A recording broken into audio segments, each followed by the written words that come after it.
Hello folks, just wanted to go through the install of a PowerMadd windshield onto a 2024 Lynx. This one happens to be the 850 Rev A. First thing you'll want to do is you have these three grommets. You want to pull these out of this location and place them here, and then install the well nut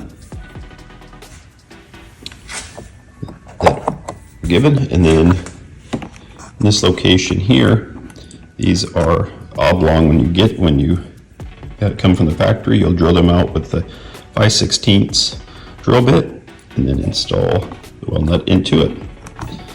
Then you'll be pulling these bolts out of here. These are factory, and that'll be another attachment point.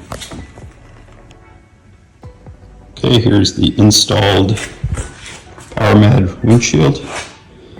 Looks great. There's the attachment point there, attachment point here, and then here. It's the factory, and then the other well nut that we put in there. The hole we drilled out. So, get a great view of PowerMadd windshield. Thank you, PowerMadd.